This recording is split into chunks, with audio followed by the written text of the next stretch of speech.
Good morning, students. Hope you all are fine and safe. So in the previous video, we were dealing with the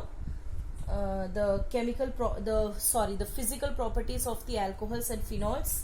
Okay, and we had seen certain reactions of the alcohols and phenols, which involves their preparation part, right? So today we have reached to page number 334 of your NCERT textbook, grade 12 chemistry. So when you see on page number 334, we can see the chemical reactions of alcohols and phenols, right? So today we'll be learning about the chemical reactions. We'll be starting up with the chemical reactions of alcohols and phenols, right? So in today's videos, the coming videos, we'll be able to complete only the half part of the reactions, chemical reactions. Okay, so you can check from the book on page number 334. Okay, and I advise you that you have to go through certain part of your grade 11th chemistry CBSE, right, where you just go through about the different types of hybridization, sp, sp2, sp3 and all. Okay, what are they? Just read if you have forget those things, right? Next, you should know that what is resonance. That's very important. That will be coming in this part, right?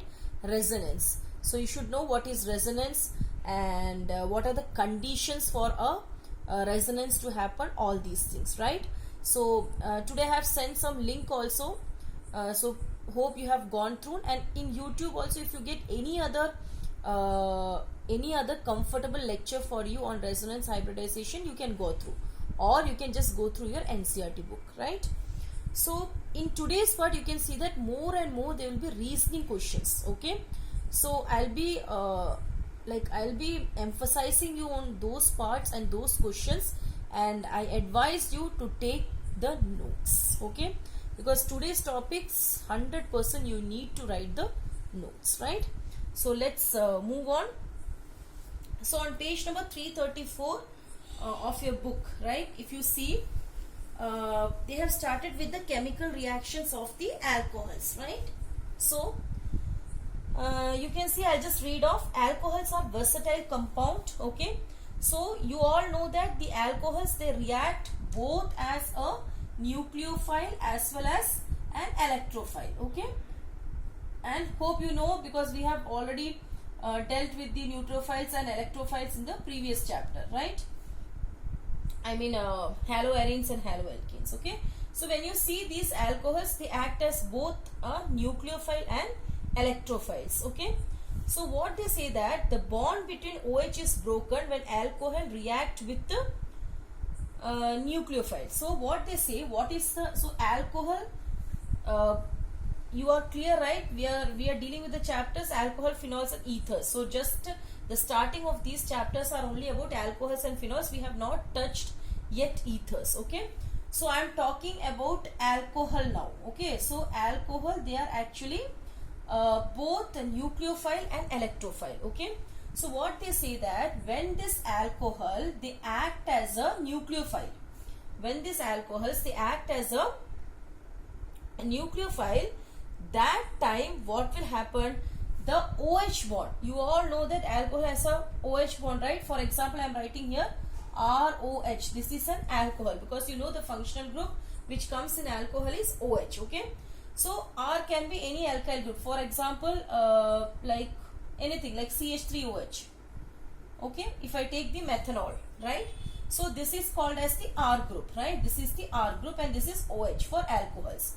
So if I draw this, see, this will be drawn in this, like CH3.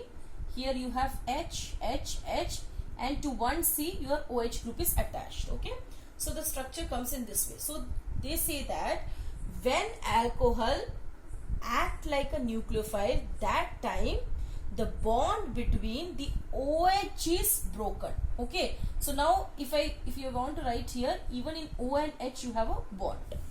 Okay, so when the alcohol act as a nucleophile, this particular bond is broken. Okay, On the other hand, when the same alcohol act as an electrophile, that time what will happen? The CO bond is broken. The same alcohol I am taking, methanol.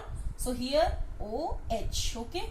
So when this alcohol was acting as a nucleophile, the bond between OH was breaking, and when the alcohol act as an electrophile, that time what will happen? The bond between CO is targeted. Understood? This was the first point they are giving. You can see on page number 334, alcohols as nucleophile, what they are saying. The bond between OH is broken when alcohol react with any nucleophile. So in the reaction, if nucleophiles are added, that time what will happen? The OH bond will be broken, okay, to substitute the nucleophile. Suppose in the reaction you are adding an electrophile, that time the bond between CO is broken to substitute the electrophile. Okay. So now the same example they have given, one example they have given. So let us see the same example which is there in your book, okay, on page number 334, right? So first they have given the example for nucleophile. First they have given the example for the nucleophile. So they have given like ROH, okay, they have not taken any specific alcohol, they are just writing ROH, okay, and what we are doing, we are adding a nucleophile, okay, because we are now dealing with a nucleophile reaction. So suppose we are adding a nucleophile, okay. So I'll just tell you what is again that what is nucleophile. Nucleophiles are those which have the lone pairs, okay. So these nucleophiles, they will have the lone pairs. To be very simple, I have told you about the nucleophile in detail in the previous chapter, haloarine and haloalkane. Now just keep it in the mind, nucleophiles are those which have a lone pairs, okay. So I am just adding now here C. So carbon, you know, it has a lone pair, okay. So now what will happen? How this will be formed? I told you when it acts as a nucleophile, this OH bond is broken, okay. So now what will happen? This OH bond will be broken, and in between this OH, this C will come and sit. So see, in between they have given a reaction here, R O, okay, H, then C. Like they are just showing that this nucleophile is coming and attacking this alcohol, okay. Be very clear. The today's portion will be difficult to catch up. Again listen to the video, okay. So we have taken an alcohol and we are attacking this alcohol with a nucleophile. What do you mean by a nucleophile? Nucleophile are those which have the lone pairs, okay. So here we have taken carbon, okay, as a nucleophile. So when we are mixing this nucleophile with the alcohol, what is happening? This nucleophile has come and attached to the alcohol. This is actually just the attachment stage, okay. And then here you have to show that O has lone pairs and this plus and all, okay. Now next you can see the reaction, what is happening. This R, O, okay, this O and H bond is broken, okay, and instead of that the C is substituted, okay, and you can see the H is removed outside as H plus sign.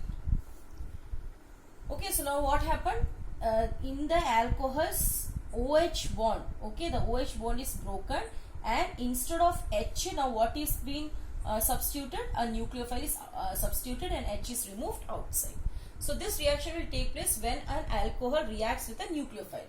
On the other hand, what will happen when a nucleophile react with an electrophile, okay?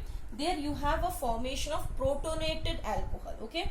You can see in the left hand side what is written: protonated alcohols as electrophile. Protonated alcohols as electrophiles, okay.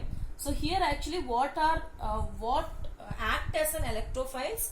The protonated alcohol, okay. So now you see I am just taking one alcohol like CH2OH, okay. So here it can be this is actually it will be an ethanol. So this R group can be, suppose I am taking CH3CH2OH, it is ethanol, right? or it can be propanol, anything. I am just writing here R as it is in your book. Okay, so we have now taken an alcohol, not a protonated one. We have just taken an alcohol. We have just taken an alcohol, right?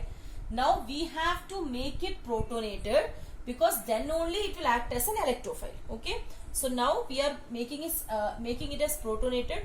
Before also I told you what is protonated, adding of a proton. Okay, so you can add any proton. So here we are adding hydrogen. Okay, H plus.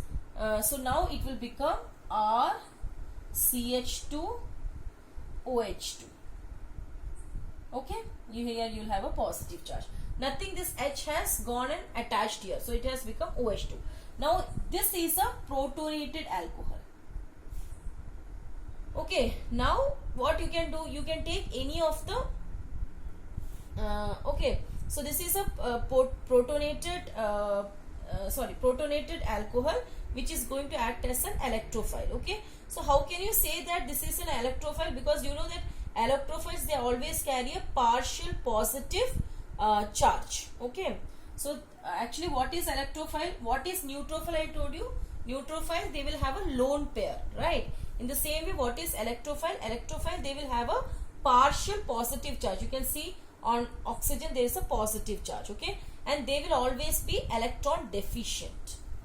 Understood? So now what will happen in your book? The same thing.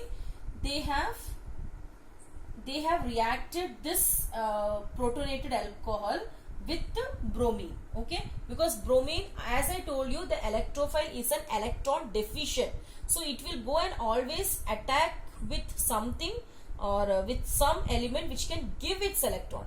You all know that bromine is group number 17. Okay, and it will donate its electron. Okay, so it's an electronegative. So any electronegative element you can take. Here in your book they have taken bromine. So now what we are going to do, we are going to attack this electrophile, this electrophile, which is protonated alcohol. Okay, with the bromine. Okay, so why we are doing like this? This is an electrophile. Electrophiles are electron deficient. It means they are lacking electron. So they always go and bind with the one which can donate its electron to it. Okay, so this bromine can donate the electron to that. Okay, so now it becomes what? Br. Okay, now Br is attaching. Br CH2. Okay, R. Br CH2R, and this will be released as water.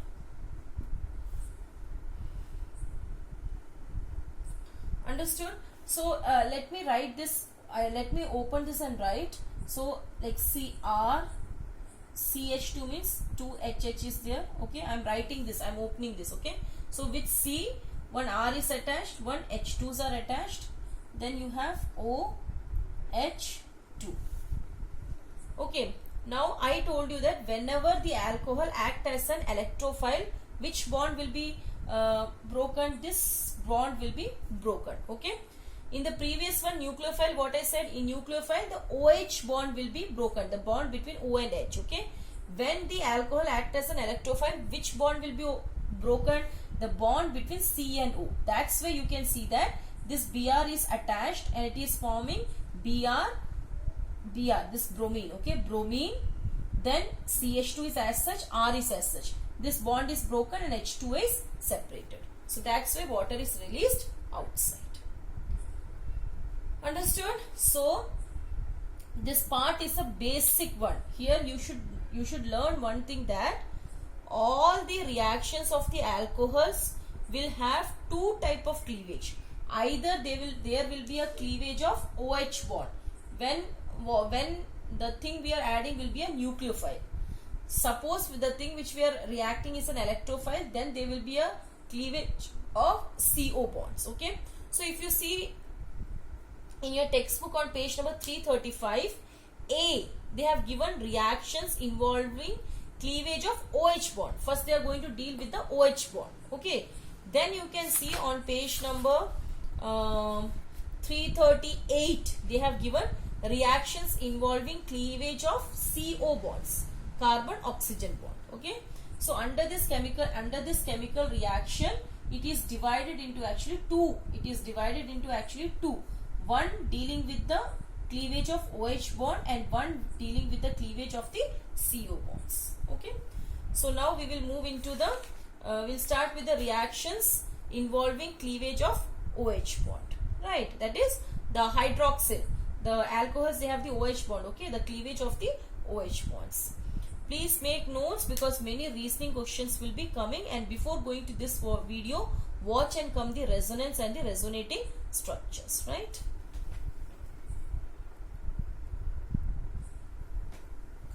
So reaction involving cleavage of OH bond will be the next video. Thank you.